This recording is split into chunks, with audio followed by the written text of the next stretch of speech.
It is a tremendous honor to welcome Joseph Sassoon to this program.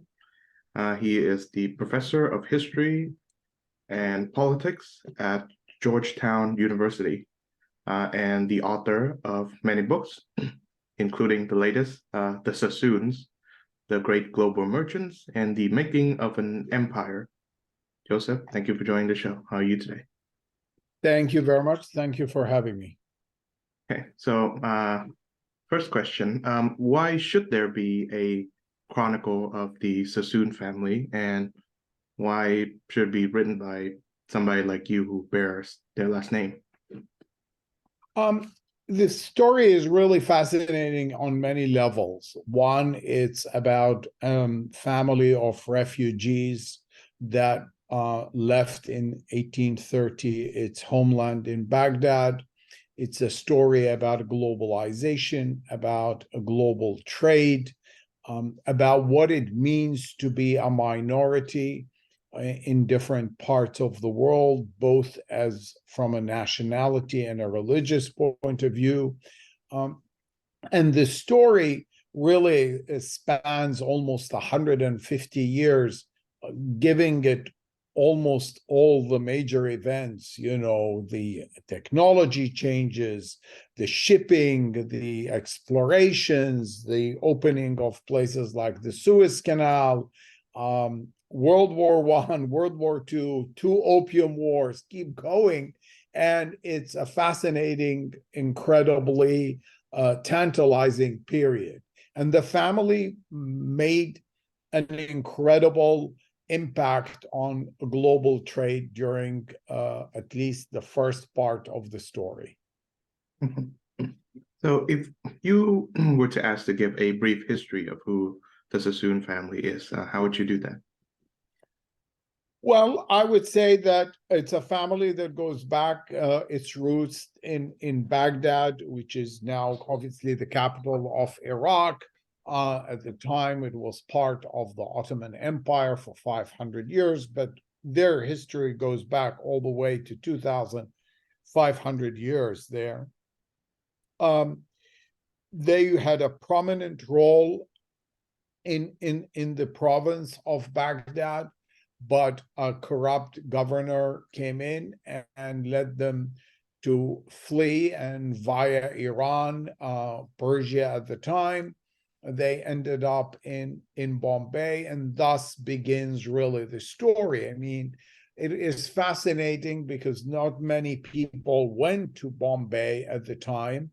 We have to think about it also that Bombay had a total population of barely 200,000 at that time, but it was very diverse. And so the interesting part of the story is how they settled. They were actually not traders, neither the founder of the dynasty, David Sassoon, nor his father, because they were actually tax collector on behalf of the Sultan of the Ottoman Empire. So the story is even more interesting in how they became traders and how they learned to trade in such a global fashion.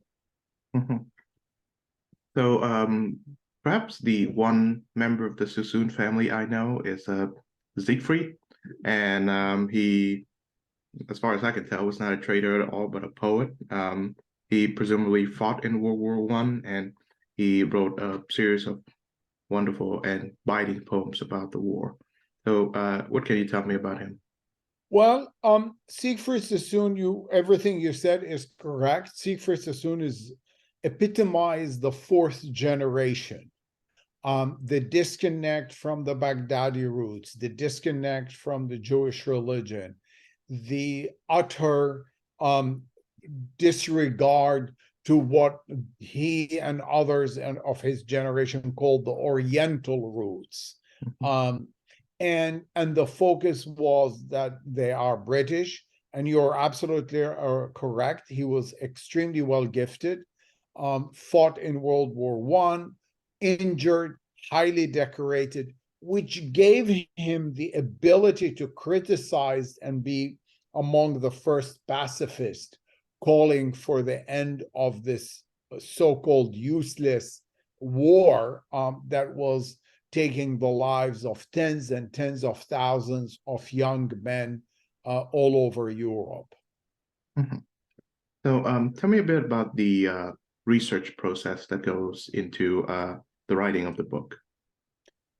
Well, I mean, I mentioned it in the preface of the book. I really had less interest in writing the history of the family, but as a historian, when you come across a trove of incredible material, your brain sends messages to you that this is a great opportunity.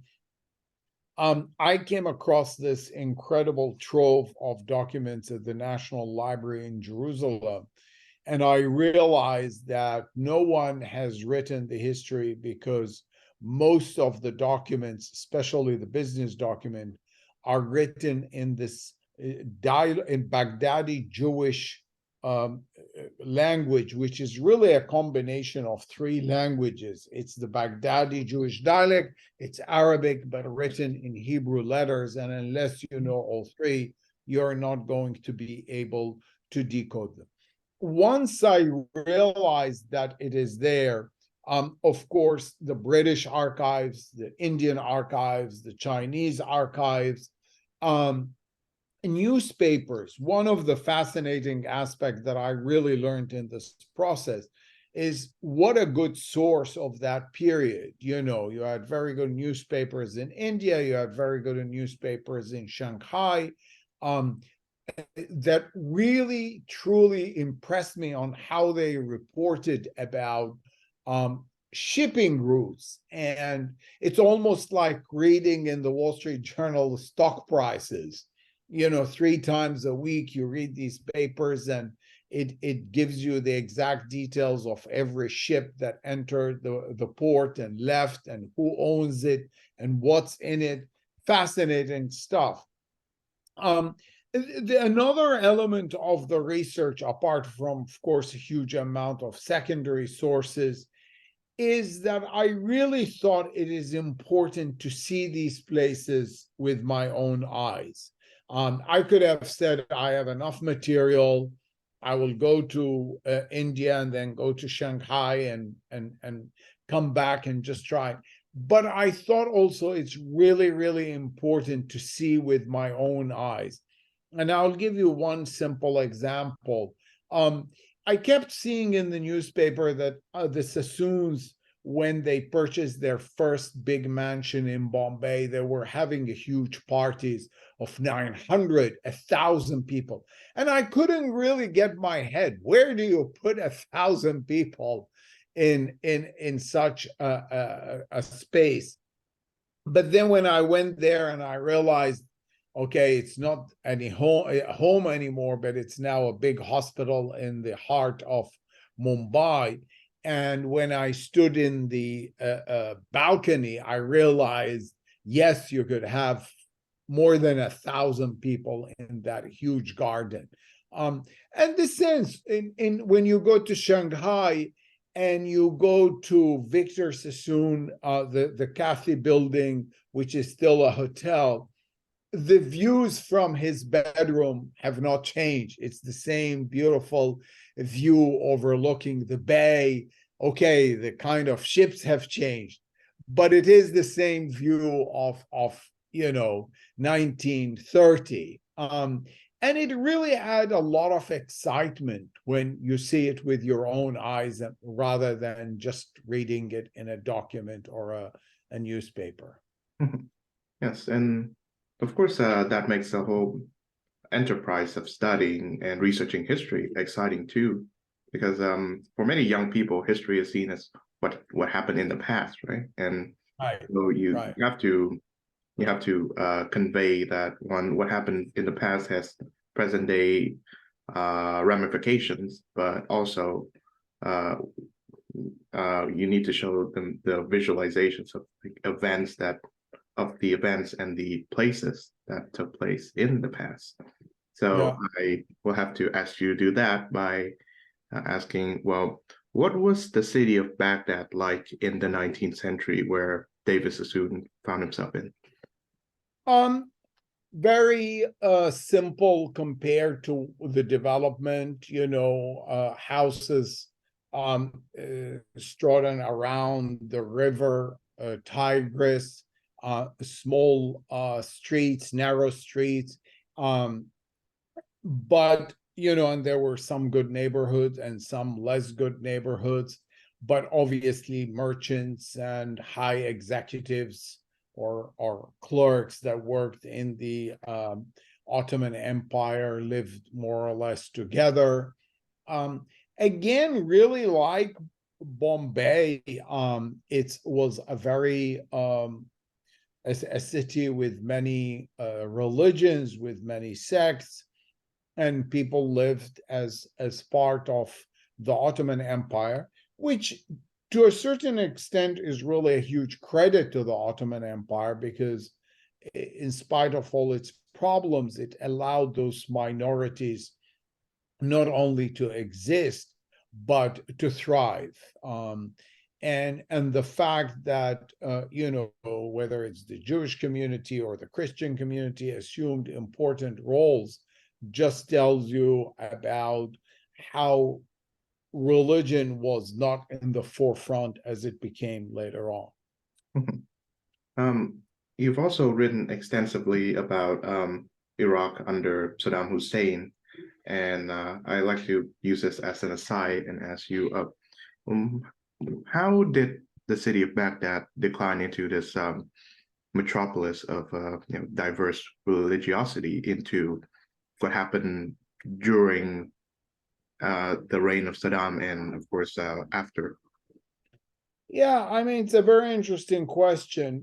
First of all, Baghdad started exploding in its population in the 1950s, very similar to other metropolitan places in the Middle East, Africa, South America, where you started having huge internal migrations from the village to the city.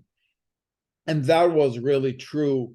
And political leaders who came, whether in Iraq or Egypt or Syria, encouraged that migration by emphasizing on jobs and industry rather than agriculture. And so all these cities, including Baghdad, became really very attractive to these young, mostly unproductive labor that was in farming, earning very little. And this notion of the city, the buzz of the city, the opportunities, the ability maybe to study, to improve, attracted, rightly so at the time, all those people. Of course, on the side, the fact that you had really a devastating agriculture in all those countries, Egypt, Iraq, Syria. There was a dwindling of the Jewish community. So by the 1970s, during Saddam, not many were left. The Christian community actually continued to be very, very strong during Saddam, with more than 1 million Christians in Iraq. The turning point, unfortunately, where Baghdad became very, very segregated by sect and ethnicity is actually after 2003, rather than under Saddam. Okay. So what was Jewish life like under in 19th century Baghdad? I think it was, to give you an idea, the percentage of Jews in what was called Iraq at the time, but even more important, in the most important province, Baghdad, was almost 15% of the total population. And they assumed very important roles, first with the Ottoman Empire throughout the 500 years, but also when Iraq became occupied by the British after World War I, during the Mandate period, and when it became independent. For example, in the first Iraqi government that was put together The Minister of Finance was Jewish. The governor of the central bank was Jewish. Many of the big important positions in the government were held by Jews. I don't think, this notion, I think there was an emphasis in the beginning of the 20th century on Iraqism rather than religiosity or ethnicity. But during the Ottoman Empire, when David Sassoon, life was good. I mean, the difference is you got good government in all these provinces in the Ottoman Empire. Sometimes you got very good governors, sometimes you got really bad governors. The first 20 years that David's father was the representative or the tax collector, there was a couple of very good governors, but then came someone who was totally corrupt and was intent on embezzling money from all the well-off families. Mhm. So, why did you pick David Sassoon as the starting point to the book? Well, he was the founder of the dynasty. I mean, his father is an important character, and I talked about him in the beginning, in the first chapter, when I lay out the Baghdad and what it was to be part of the Ottoman Empire and how it functioned and why they escaped. But the reality is David is the founder, and like any family story, you have to start with the founder as the main point. So, tell me how David founded his fortune. Well, this is a fascinating question because, as I said, he was not a trader by profession, but he obviously was a very, very fast learner. He would go to for example, to the cotton exchange in Bombay, and he listened to what's happening and hear and meet traders. And he started trading in very, very little. I mean, as I mentioned in the book, if you look at the archives of the 30s and early 40s, he's not even mentioned because he was really totally insignificant. Cotton trade, opium trade was all controlled by either British corporations like Jardine Matheson or Indian traders. But he started very, very low and kept growing. He actually, one of the fascinating things, which is really relevant to us today, he learned from the beginning that international news do impact prices of commodities. And he was very attuned to that. And when the family started expanding, and he had almost an army of Sassoons, because from his first wife, who died young, he had 4 children. From his second wife, he had 10. So in total, he had 14 children that he spread them all around Asia and Europe. And that was an aspect that really distinguished him from other families, the ability to tap this incredible knowledge, what's happening, during the American Civil War, during harvest. Is the silk harvest good in France or Italy? If it's not, does that mean silk prices in Japan will go very high? Now, another aside, so the Sassoons are Middle Eastern Jews, and they are often compared to the Rothschilds, who are Europeans. So, what are some of the key differences between European Jewry and Middle Eastern Jewry? Yeah, well, it's interesting. There was once an article in a Shanghai newspaper that said actually the Rothschild of this, yes, the Sassoons are called the Rothschild of the East, but in fact, in the East, the Rothschild are not known. I mean, if you had gone in the 1860s, 70s, 80s and asked people in Shanghai or Bombay who's Rothschild, the vast majority of people didn't know, but have already heard about the Sassoons. But you correctly point out that there were major differences. One, the Sassoons were never in the banking business. and they never lent money. And that's a major thing. And that helped them in the sense while anti-Semitism was rife, the focus on money lending and this notion of the Jew being the money lender could not be applied to them. Two, unlike the Rothschild, they already came from so-called high class. They were very prominent in Baghdad, in Bombay. They were called the merchant traders. So that added also, while in Britain, many saw the Rothschild, like a nouveau riche, people who made it and climbed, and the British aristocracy did not like people like that. A third is, unlike the Rothschilds, who were really spread all over Europe, the focus of the Sassoons from the beginning was first in India and then to be totally and utterly British. And again, in my opinion, that helped them, because in World War I, there were a lot of accusations against the Rothschilds.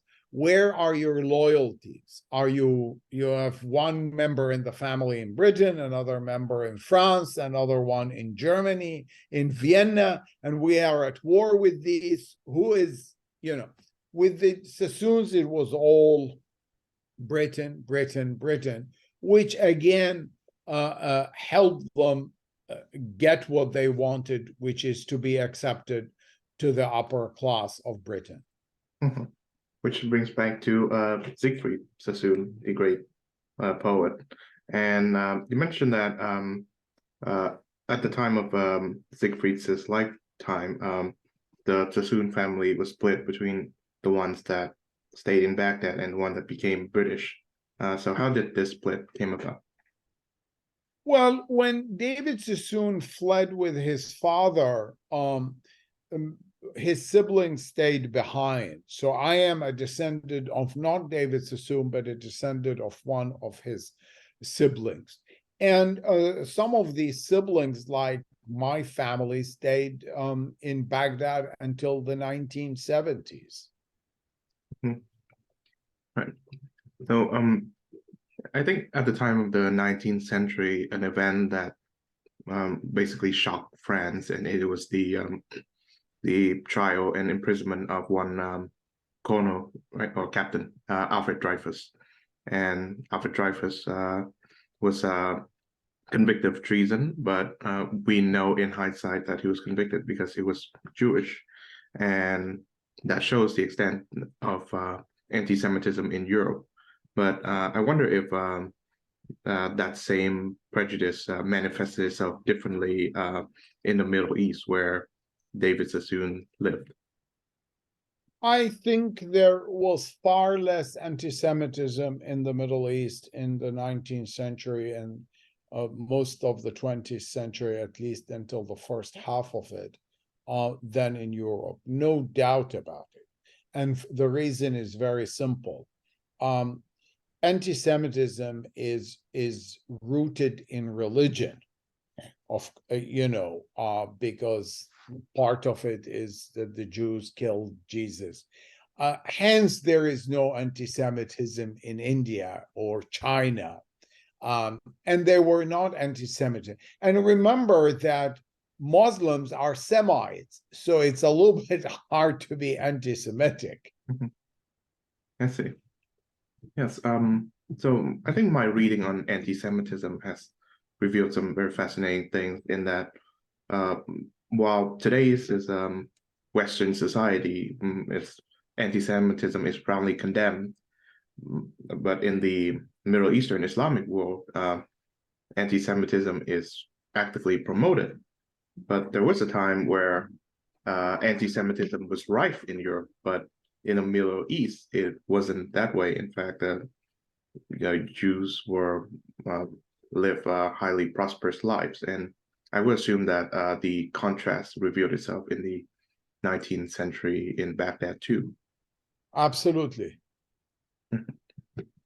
So you mentioned in the book about the schism, so to speak, between Baghdad and the capital of the Ottoman Empire, Constantinople. So, what is the nature of this schism? Well, in the sense of disconnect, remember, and this afterwards in trading also is an issue. The flow of information is really very slow. Even from Baghdad to Constantinople, it took at least a week for someone to arrive there. It's not that simple. Everything had to be written. Messengers disappeared sometimes with message that was unfriendly to the to the addressee. So a lot of things were really in turmoil.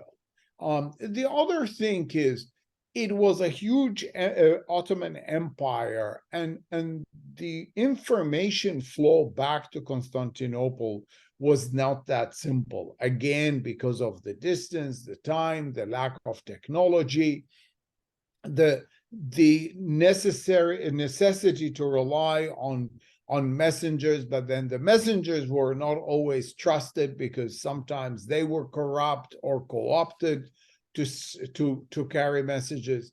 So that really is where the disintegration kind of the Ottoman Empire began at a certain level where there was not much control. The advantage of the Ottoman Empire is that was decentralized to a certain extent, that people, each province, as I said, had its own governor and tax collector. So when both of them were good servants of the society and honest, for whatever period the different provinces prospered. The exact opposite happened, but by the time the news percolate back to Constantinople and a decision is made to push out a governor or tax collector, would take months and sometimes even years. So in the 19th century, of course, the Ottomans found themselves in competition with a host of other empires in the West, particularly Britain, who has overtaken India, for example. So, how did the Ottoman Empire rank up when compared to the other emerging empires? I mean, it really goes back to the issue of modernity, science, technology, especially in weapons, inability to control such a vast empire without having that technology. I'll give you one example. For many decades, the Ottoman Empire did not have ambassadors in Europe because they felt, what's the point? There is nothing to learn from anyone in Europe, while the Europeans had ambassadors in Constantinople and other messengers learning about life and things like that.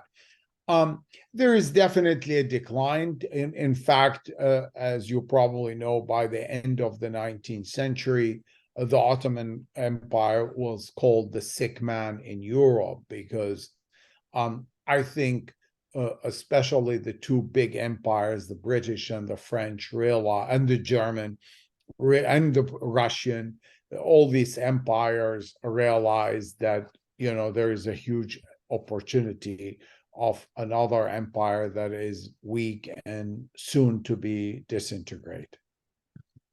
And of course, ironically enough, in the 1970s, the dishonor of the sick man in Europe goes to Britain. Yes, yes, absolutely. And I have read also that in the history of empires, especially the ones in the East, like China and Japan, what prompted their decline is their insistence on closing themselves off to other cultures, and their period of prosperity with China under Emperor Zhang no, Emperor Yongle, and his first and the sailor explorer Zhang He, and also Japan under the Meiji Restoration was when they opened up to the world and, in a sense, extended their their strength and influence. Yeah, I mean, once the country is closed and you don't know what's happening and you don't want to learn from other places, it's a problem. Mhm. And perhaps there are some modern lessons to be learned here, especially in I guess, the sole remaining global superpower, the US of A, and where there's like flirtations with isolationism. And in Yeah, order I to mean, be, we have the case of North Korea, which is probably the most closed country today in the world. Mhm. So I think we've touched on this, but so what are some of the goods that the Sassoons traded in? They traded a wide range of commodities, cotton, opium, rice, tea, silk, indigo, pearls. These kind are the 7, 8 main products. Mhm. So of course, you mentioned opium, and to what extent are they or were the Sassoon family involved in the British Opium War? And none, zero. They were nowhere to be. No one knew of David Sassoon in 1839.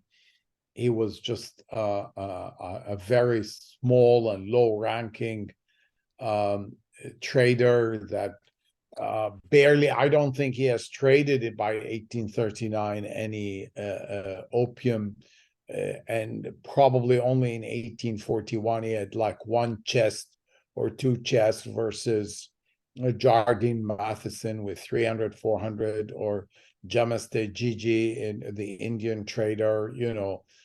He was really at the bottom of the totem pole. I don't think the British have even heard of his name at the time. Mhm. So, but on that note, tell me about how the family established trade relations with the British, or at least the British trading companies. Well, 1857 really is the turning point where East India Company concession is finished, but even the 10 years before, 15 years before, as the East India Company was in decline and kind in its final chapter, more and more opportunities open to traders, period. Whether Indian, foreign, British, India wanted to trade, and Britain wanted to encourage all countries in the world to trade. And so there was no monopoly, and you can buy and sell whatever there is demand for. Mhm.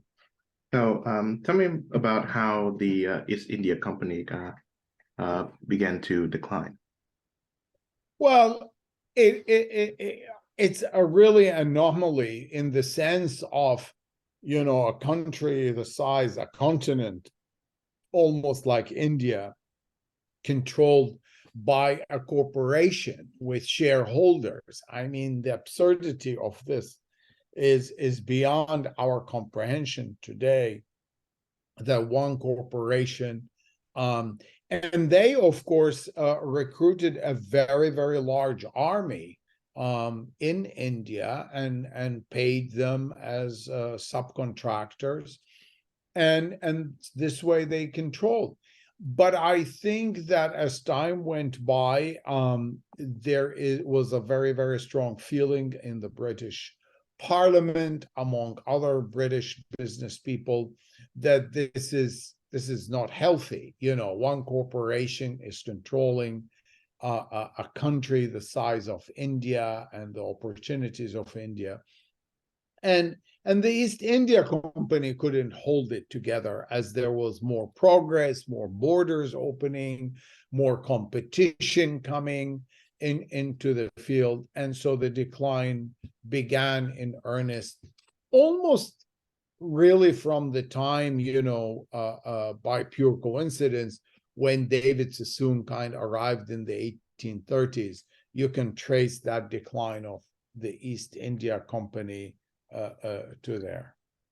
Mhm. I think when I learn about modern economic history, what I find is that trade collapse when a single entity starts to gain too much control over, say, a massive amount of the market, whether it is the nation state under mercantilism or what we see today, where numerous corporations can take control of, say, the internet, for example.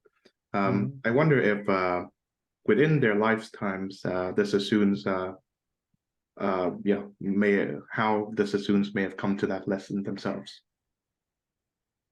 I don't think that we had, apart from the East India Company, there really, there were a lot of banks. The banks were going up and down, but not one bank controlled such, and definitely there wasn't a corporation that controlled so much of influence. I think that's really a phenomenon. We see it only at the end of the 20th century, 21st century, rather than at that period. I can't think of any major corporation that really impacted the lives of millions like East India Company. So, of course, the Sassoons are Middle Eastern Jews, but I wonder, to what extent are they religious? The first generation was very religious, the second less, the third almost not religious, the fourth totally secular. So there's a decline in religiosity within the generation. Yes. So I wonder, how did the first generation, the one of David, I guess, live as religious Jews surrounded by Islam? Islam allows different, because they were monolithic, and there was total respect for Jews and Christianity, and they had their synagogues and churches, and there was zero in really interference in this, I would say. Again, unlike in Europe, 19th century. So they acted in the way they some, again, in Baghdad of 19th century were more religious, less religious. I don't think, that they saw themselves as Jews, but they also saw themselves as first as part of the Ottoman Empire, and then as part of independent Iraq. I have 5 more minutes. Okay. I think it's good to conclude now. Sure. Okay.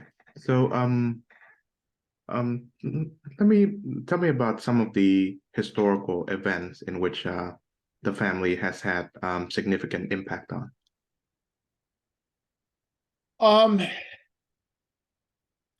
Well, I think that the issue of free trade and the ideology of free trade was so critical in Britain. I think they epitomized this notion of people who are successful in trade, because the whole concept, this ideology of free trade, was based, if there is demand and there is a seller, the two should really conduct their trade unhampered and uninterrupted. I think, remember also, the Sassoon became politicians and members of parliament in Britain. They had close relationship with the Shah of Iran, of the Sultan of Oman, and of course with British royalty and British prime ministers, a very close relationship. I don't think they changed one event dramatically, but I think behind the scenes, as you can read in the book, they had influence on many levels. Okay. On that note, thank you very much, Joseph Sassoon, for joining the show. Thank you very much. Thank you. So